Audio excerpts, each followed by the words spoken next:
Let's start with something most people misunderstand about relationships from the very beginning. When we talk about what women are drawn to emotionally, many assume it's about dominance, charm, money, or even confidence in the traditional sense. But if you strip away all the noise, what consistently matters at a deeper psychological level is something far more subtle and far more powerful: emotional leadership. Now, emotional leadership does not mean controlling a woman's emotions. It does not mean telling someone how to feel, dismissing their feelings, or staying detached like nothing affects you. That is not strength. That is disconnection.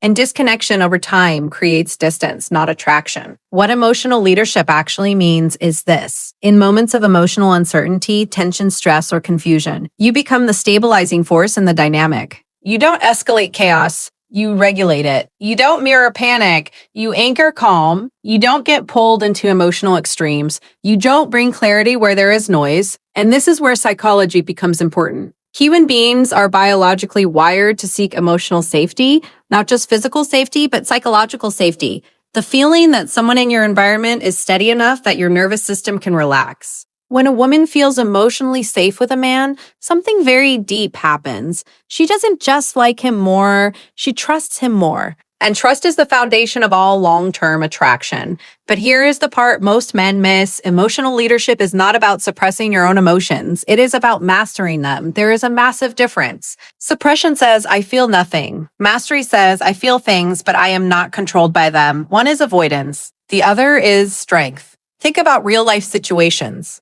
A disagreement happens. Words get misinterpreted. Tension rises. The natural instinct for most people is to defend, to escalate, to prove a point. But emotional leadership steps in at that exact moment and says, consciously or unconsciously, we don't need to turn this into a war. We can slow this down. We can understand each other. That ability alone changes the entire emotional structure of a relationship, because in that moment, you are not just another participant in the conflict. You become the reference point.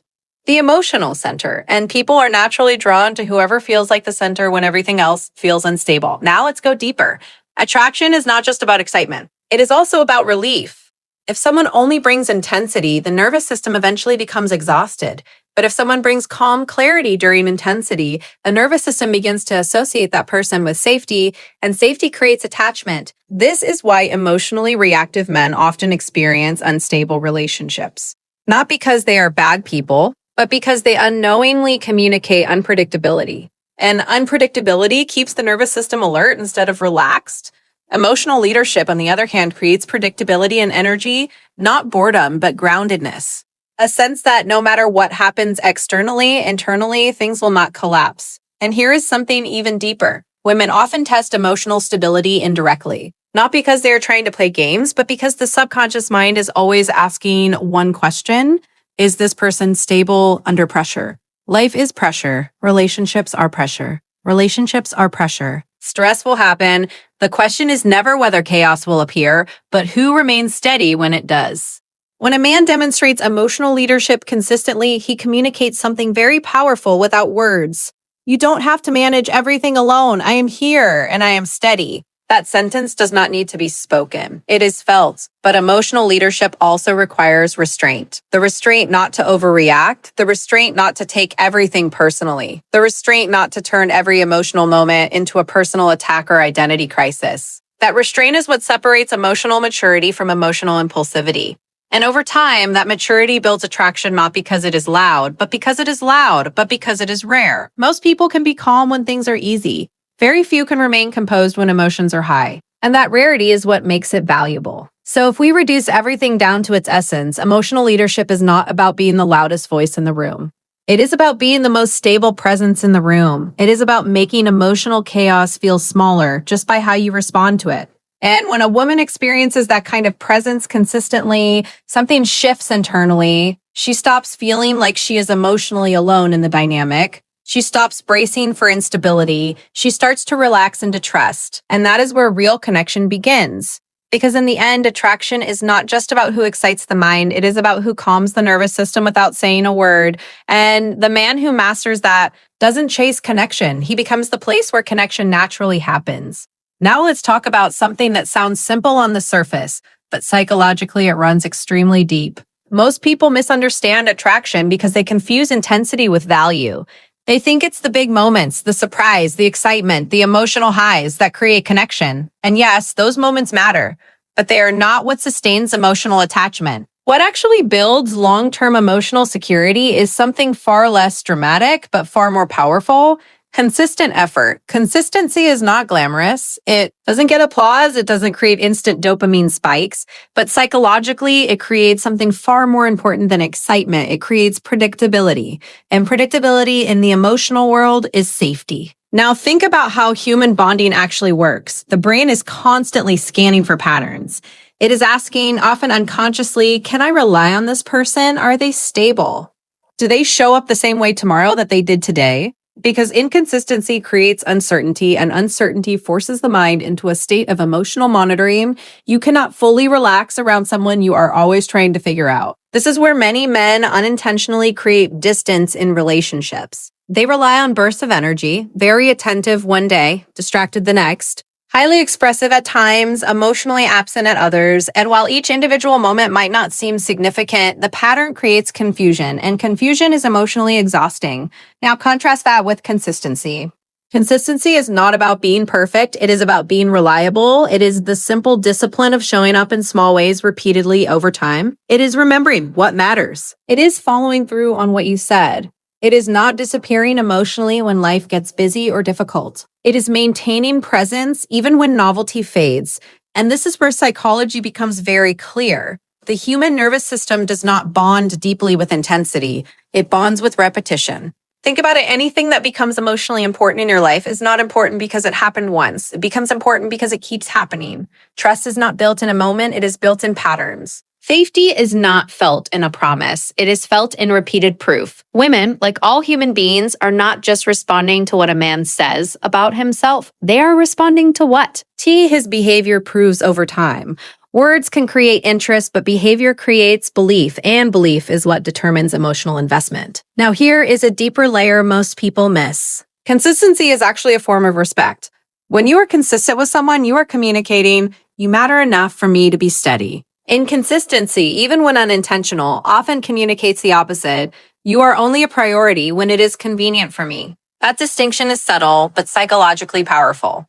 Because in relationships, people are not only looking for affection, they are looking for emotional assurance. They want to know that they are not investing emotionally into something unstable. And the only way they can know that is through time and repetition. This is also why occasional grand gestures, while emotionally stimulating, cannot replace consistent behavior. A single impressive moment may create excitement, but it does not erase emotional uncertainty created by inconsistency. The nervous system does not evaluate relationships based on highlight moments. It evaluates them based on patterns. And here is something even more important. Consistency builds emotional relaxation. When someone is consistent, you don't have to guess where you stand. You don't have to decode behavior. You don't have to overanalyze tone, timing, or attention. The emotional energy that would normally go into uncertainty gets released. And in that space, connection deepens naturally because attraction does not thrive in tension alone. It thrives in the absence of unnecessary emotional friction. Now let's bring this back to real life. Consistency shows up in small things. A message that comes when it should. A promise that is kept without reminders. An effort that does not require negotiation. A presence that does not fluctuate based on mood or convenience. These are not dramatic actions, but psychologically, they are deeply stabilizing. And over time, this creates something very powerful, emotional trust without constant verification. At that point, the relationship stops feeling like something you are managing and starts feeling like something you can rest inside of. And that shift from management to rest is where deeper emotional attachment forms. Because people don't just stay where they feel excitement, they stay where they feel secure. And consistency is what transforms attraction from something momentary into something enduring. It is the difference between being remembered briefly and being relied upon deeply. So if we strip everything back to its essence, consistency is not about doing more. It is about doing what matters repeatedly without emotional volatility interfering. And in a world full of unpredictability, the person who remains steady does not just stand out, they become the foundation others naturally return to. Let's go a layer deeper into something that sounds simple, but in real human connection, it is one of the rarest skills you will ever find. Attentive listening, not the kind of listening where you wait for your turn to speak, not the kind where you nod politely while your mind is somewhere else, and not the kind where you hear the words but miss the meaning behind them. Real attentive listening is psychological presence.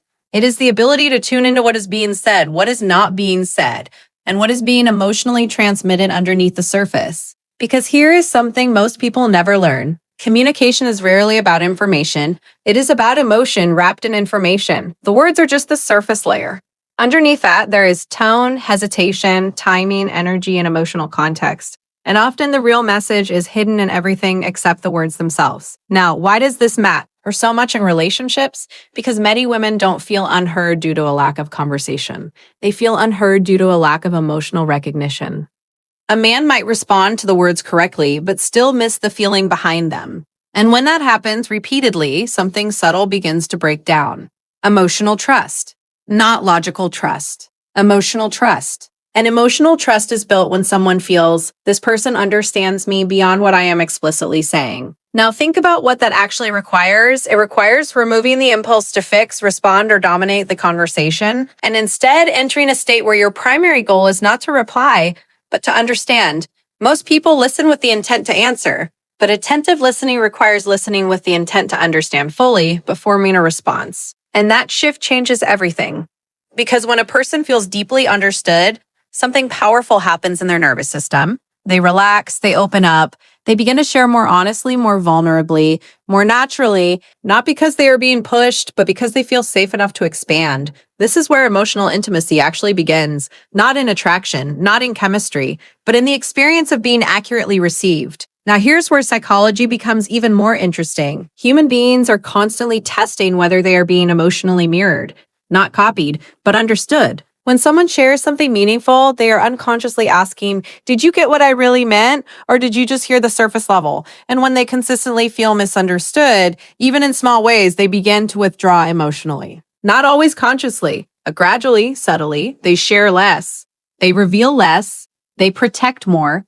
But when someone consistently demonstrates deep listed, something very different happens. The need for emotional defense starts to disappear because the person feels that their inner world is being safely held, not judged, not rushed, and not dismissed. Now let's bring this into real behavior. Attentive listening is not about doing something complicated. It is about doing simple things with full presence. It is noticing shifts in tone. It is recognizing when someone says, I'm fine, but doesn't feel fine. It is understanding when a story is not really about the story, but about what the story represents emotionally. It is asking better questions, not more questions. It is allowing silence without rushing to fill it. It is resisting the urge to turn every moment into advice giving. Because sometimes people are not looking for solutions, they are looking for understanding. And here's a truth that changes everything. Being understood often feels better than being solved, because being solved is intellectual. But being understood is emotional. And emotional validation is one of the deepest human needs in connection. Now, attentive listening also signals something powerful about character. It signals maturity. It signals emotional intelligence. It signals respect, because when you truly listen to someone, you are communicating without words. What you feel matters enough for me to slow down my worlds. That kind of presence is rare. In a distracted world, it is almost becoming a superpower. And because it is rare, it becomes valuable, not in a transactional sense, but in a human sense. People naturally gravitate toward those who make them feel heard in a world where most people are waiting to speak. Over time, this creates a unique kind of bond. Not one built on performance, but one built on recognition. The kind where someone doesn't feel like they have to exaggerate or perform to be understood. They can simply be, and it'll feel seen. And that is where connection deepens in a very organic way. Because at the core of it, everyone is carrying thoughts they rarely say out loud.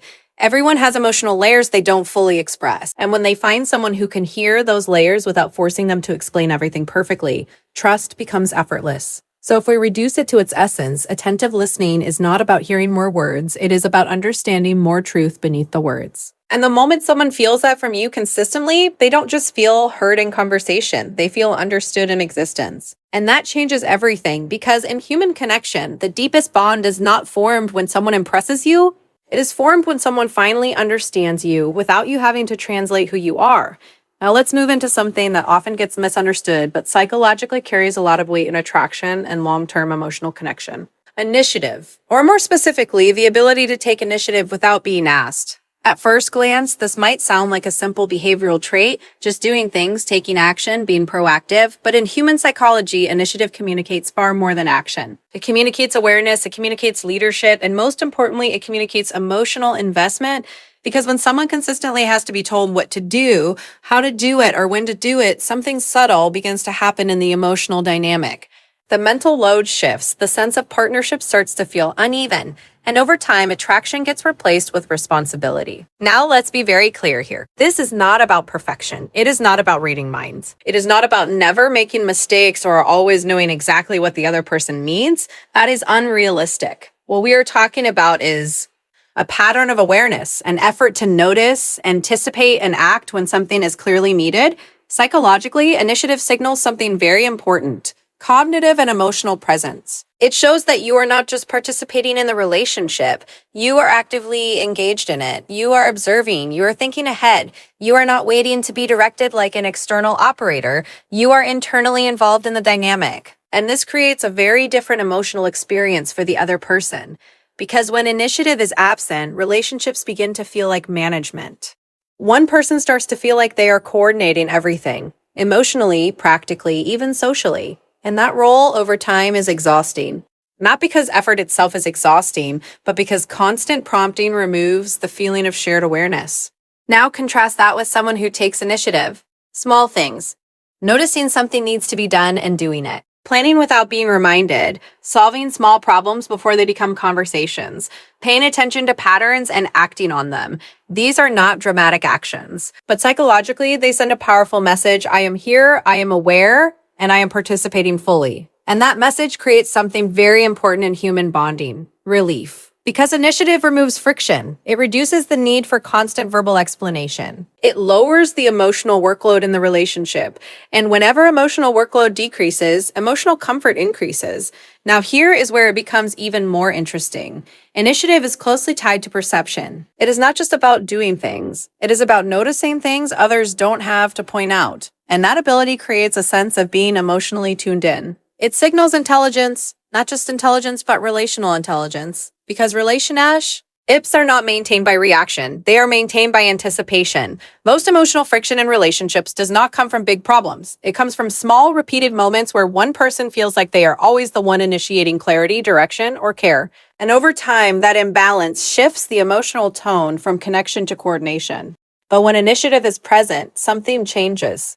The dynamic becomes lighter, more fluid, less transactional. There is less need to explain everything because there is a shared sense of awareness. There is less need to push because things are already being noticed. And there is less emotional friction because responsibility feels distributed rather than concentrated. And here is the deeper psychological truth. People are naturally drawn to those who reduce their cognitive and emotional load, not because they want someone to do everything for them, but because they want to feel like they are not alone in managing the details of life and connection. Now, initiative also builds trust in a very specific way. Not the trust that comes from words, but the trust that comes from pattern recognition.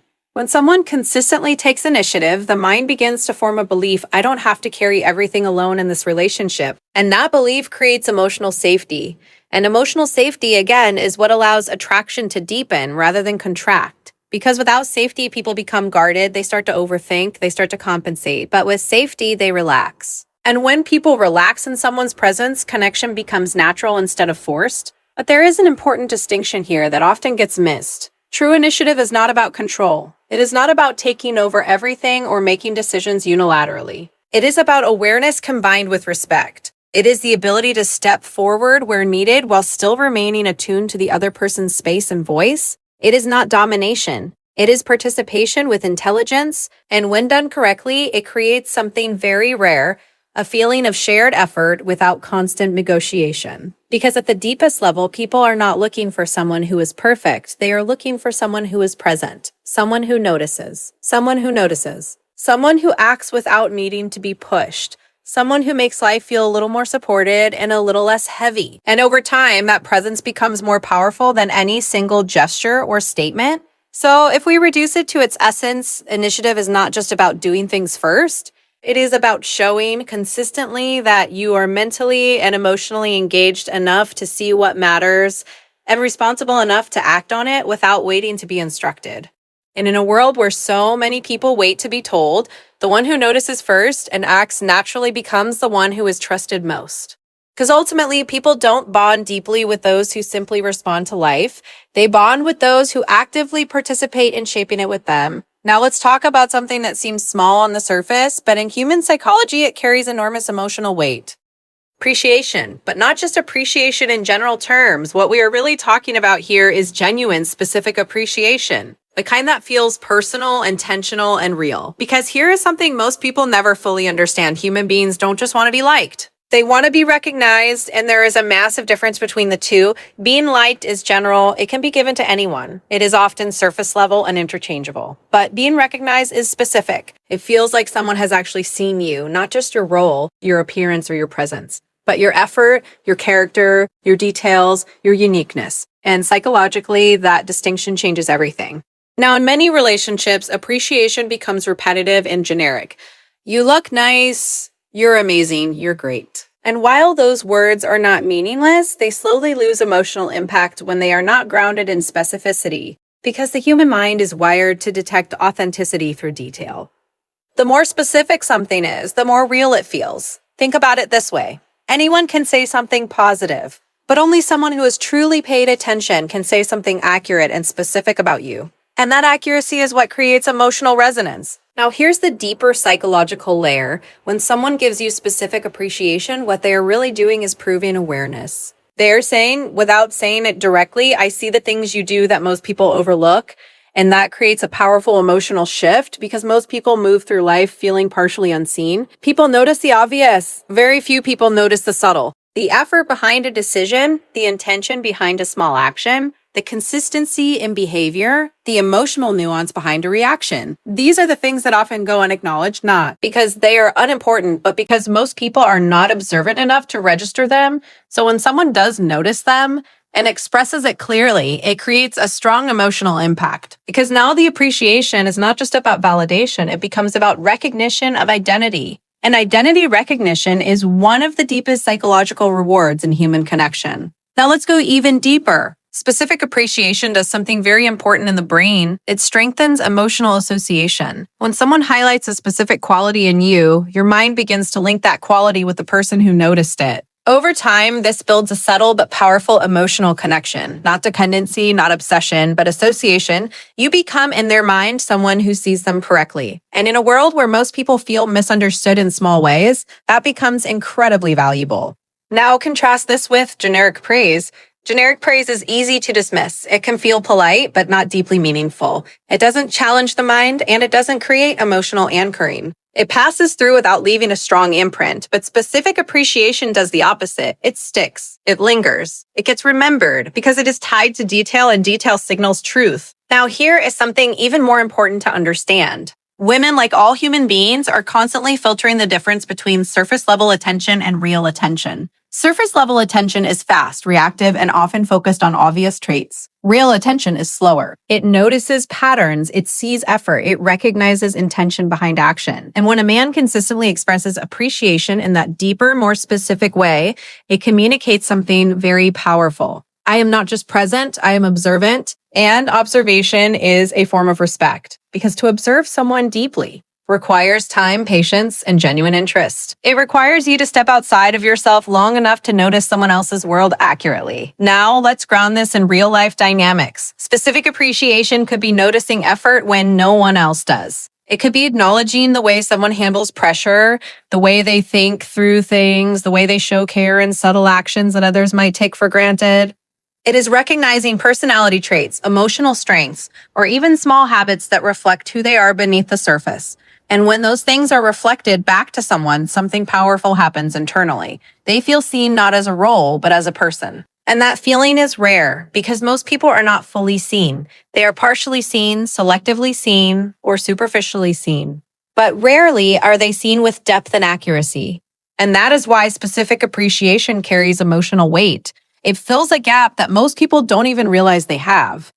Now, over time, this creates something very important in relationships, emotional affirmation without insecurity. Because when someone feels consistently recognized for who they are, not just what they do, they stop seeking constant validation from outside sources. They become more grounded in the relationship itself, not because they are dependent, but because they feel understood. And understanding is more stabilizing than praise alone. So if we reduce it to its essence, genuine appreciation is not about saying more positive things. It is about saying true things that reveal attention, because anyone can offer compliments, but very few people can offer recognition that feels precise, thoughtful, and real. And in human connection, the ones who make people feel truly seen are the ones who are never easily forgotten. Because at the deepest level, people don't just remember what you says. Aid to them, they remember how accurately you understood them. Now let's bring everything to a deeper level of emotional reality. Because this final point is where most people get confused and where real connection either deepens or collapses. Strength that includes vulnerability. At first, these two ideas sound like opposites. Strength suggests control, stability, composure.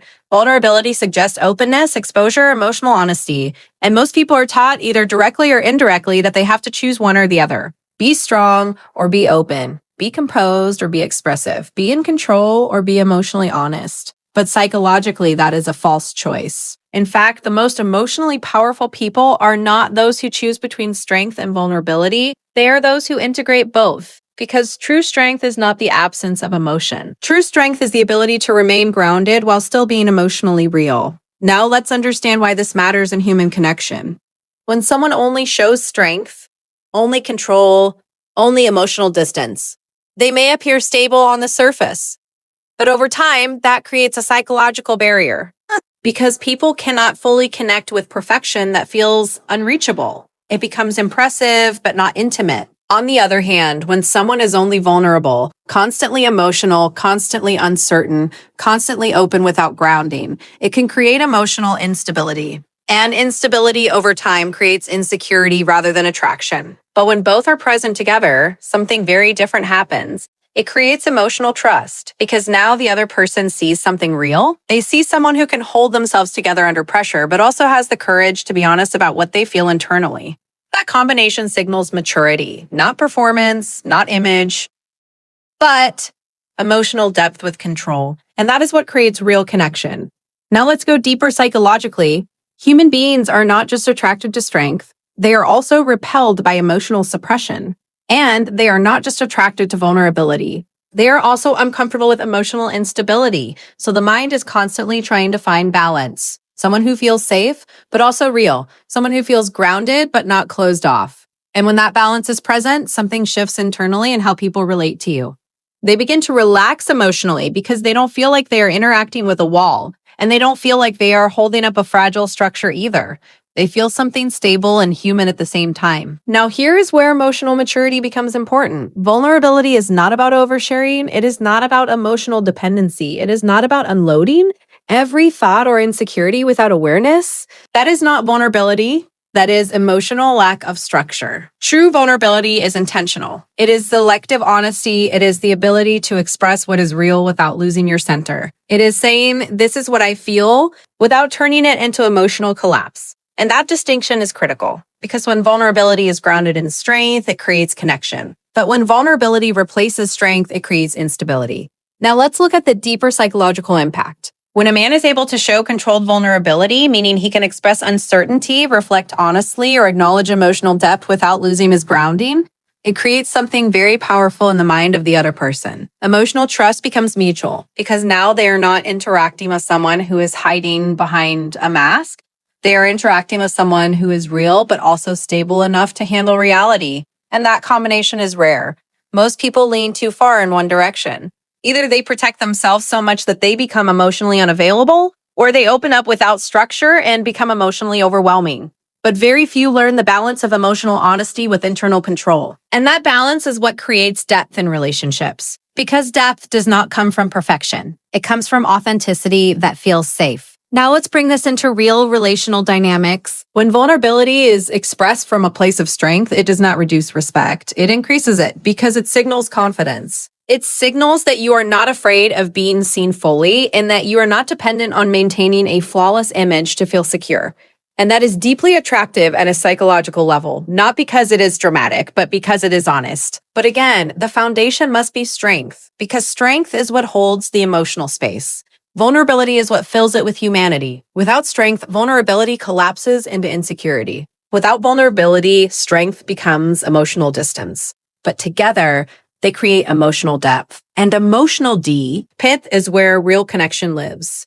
Now, if we zoom out and look at all human relationships, the ones that last are not the ones that are perfect on the surface. They are the ones where both people feel they can be real without fear of losing stability. That is the core of emotional safety, not perfection, not control, not emotional performance, but the ability to be human while still being grounded. And when someone experiences that from you, they stop feeling like they have to manage your emotional world. They stop feeling like they have to guess what is real and what is hidden. Instead, they feel clarity. They feel honesty. They feel grounded connection. And that creates something very rare in today's world, emotional trust without emotional fear. So if we reduce it to its essence, strength without vulnerability is distance. Vulnerability without strength is instability.